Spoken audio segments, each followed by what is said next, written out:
পুরো পর্বটা নিয়ে আমার খুব ভালো লাগছে, কেন অনেকটা দূর লড়াই করতে হয়েছে, টেনশনে ভুগতে হয়েছে। যেদিনকে সিন্ডিকেট মিটিং করছিলাম সেদিন অনেক সিনিয়র অফিসাররা গভর্নমেন্টের তারা উপস্থিত ছিল। ওম প্রকাশবাবু যৎপরনাস্তি খারাপ আচরণ করেছেন সেদিন, সকলে দেখেছে একদম।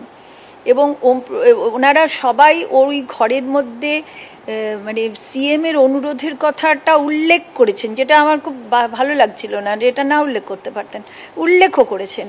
তারপরে ওই সিন্ডিকেটের মেম্বাররা যখন আমার পাশে মানে আমাদের সত্যের পাশে দাঁড়িয়ে পড়লো যে বিশ্ববিদ্যালয় পরীক্ষার ডেট ঠিক করেছে, পরীক্ষা হবে, এটা এইরকম একটা সাধারণ কারণে পরীক্ষা পিছুতে পারে না, এই কথা যখন সবাই একসাথে সহমতে বলে উঠলো, সেদিনই কিন্তু আমার আসল জয়টা হয়ে গিয়েছে। এবং আমি ঠিক করেছিলাম যে এই জয়টাকে ধরে রাখতে হবে এবং শক্ত হাতে।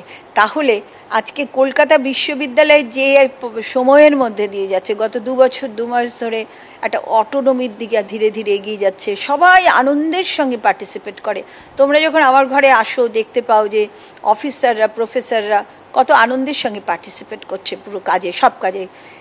সেটাই তো বড় আনন্দ, যে লিডারশিপ তার লিডারশিপটাকে প্রতিষ্ঠিত করতে পেরেছে। শাসককে কি বার্তা দেবেন?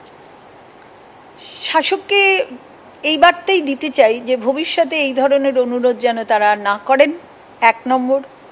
দ্বিতীয় হচ্ছে এই যে ছাত্রগুলো যারা পাশ করে বেরিয়ে গেছে, তারা বিভিন্ন জায়গায় নানা ধরনের অপরাধমূলক কাজের সঙ্গে যুক্ত হয়েছে, সেগুলো যেন তারা না করেন। আজকে মঞ্চ থেকে যেমন ওনারা কলকাতা বিশ্ববিদ্যালয়ের বিষয়টা তোলেননি, তেমন এই কথাগুলো ছাত্রদের উদ্দেশ্যে বলা উচিত ছিল।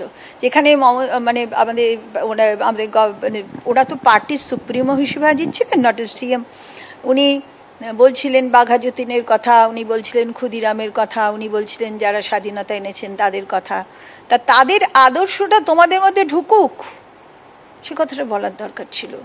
যে কেন কেন সাউথ ক্যালকাটা ল কলেজে এরকম ঘটনা ঘটবে, কেন কলকাতা বিশ্ববিদ্যালয়ের গেটের কাছে দাঁড়িয়ে কলকাতা বিশ্ববিদ্যালয়ের উপাচার্যকে এত খারাপভাবে গালিগালাজ দেবে তোমরা, এই কথাগুলো তো বলতে পারতেন, সেগুলো কিন্তু বলেননি, এটাও কোনোটাই বলেননি। এটা বাচ্চাদের কাছে বার্তা দেওয়ার দরকার। তো ছেলেমেয়েরা তো কিছুজন তো হলেও জড়ো হয়েছে, সেখানে বেশ কিছুজন জড়ো হয়েছে, তারা হয়তো সবাই ছাত্র নাও হতে পারে, পাশ করেও গেছে, বেশিরভাগ হয়তো তাও হতে পারে, আবার ছাত্রও আছে।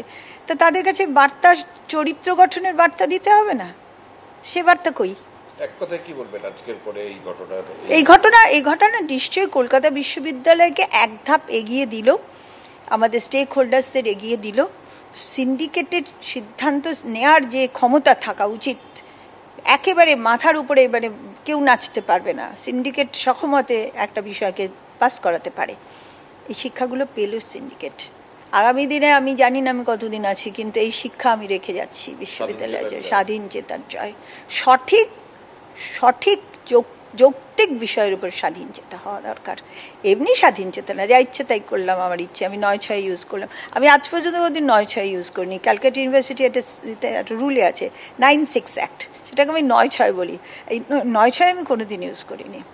আমি যা করেছি সিন্ডিকেটের মধ্যে দিয়ে করেছি, আর সিন্ডিকেটে প্রচুর বিদ্বান মানুষরা আছেন।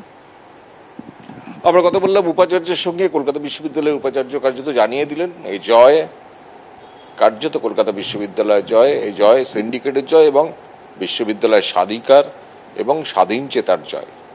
অর্থাৎ রাজনীতি কোথাও পিছনে পড়ে গেল স্বাধীন চিন্তার এগিয়ে যাওয়ার পর। ক্যামেরায় প্রবীণ শব্দের সঙ্গে কৃষ্ণেন্দু অধিকারী, এবিপি আনন্দ, কলকাতা।